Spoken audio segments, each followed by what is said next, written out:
Following on from the radiator circuit, what we can do now is start piping up our fan coil unit and our underfloor heating.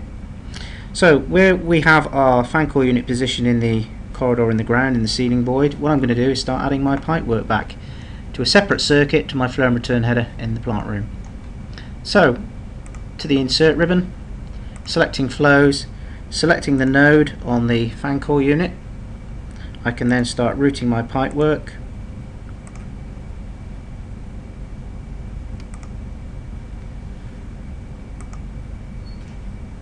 Following the same pipe route as the other system.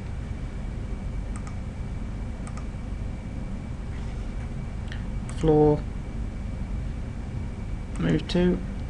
Again, I want to just set underneath some pipe work and then rise back up to the height of the flow header.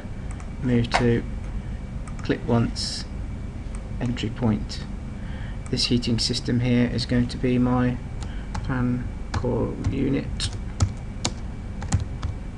circuit.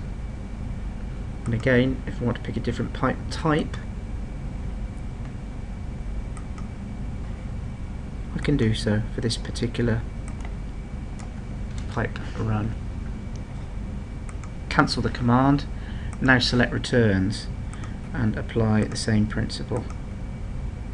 The neater you are at this stage when routing your pipe work, the less messing around there is later on at the drawing stage when you export this as a DXF. Floor, move to, come across and select my exit point.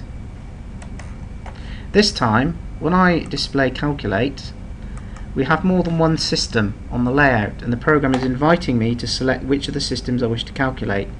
All I do is select the fan coil unit and that gives me my pipe size.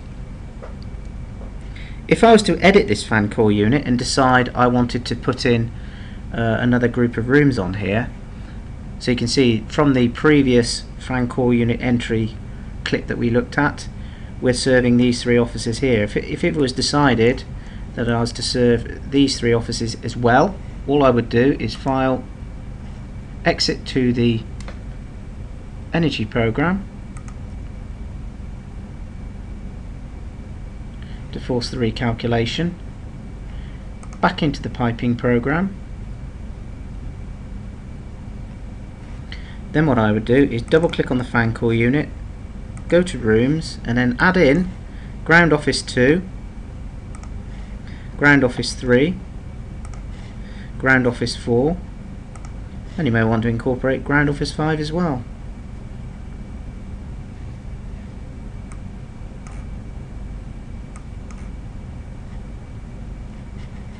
Select OK.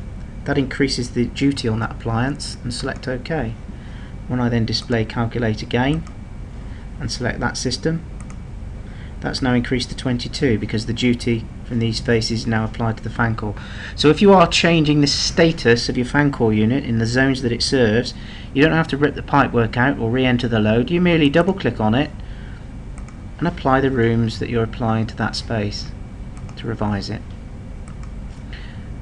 Next we'll apply the underfloor heating. So we'll probably want to go to a different system. So what we'll do is again run our pipework, insert flows, select the node, ceiling void move to, I'm going to level across,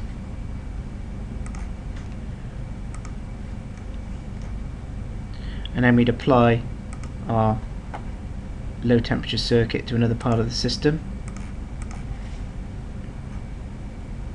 Floor move to, putting our entry point in.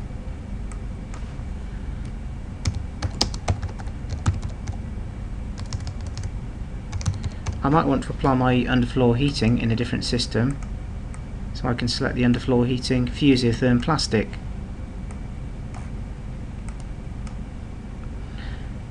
Cancel the pipe command and insert my returns.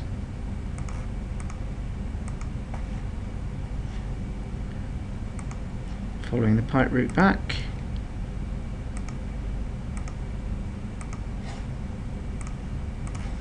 with my exit point. That's that system completed. Again, when I come to display and then calculate, I then select the underfloor heating manifold, and that puts that pipework in. So again, when I view the entry point for the underfloor system, there you can see you've got the various pipe types selected there.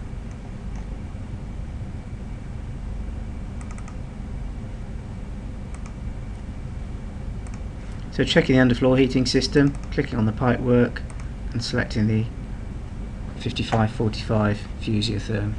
And again, at any point you could change that to any other system. If you're going to initiate a printout, again the printout will calculate and print out the last system you calculated. So if I'm to initiate a print, and I go to the insert ribbon and print the results, this will print out, in this case, the underfloor heating system as the last calculated summary system. And there's the system reference there, H3 underfloor heating.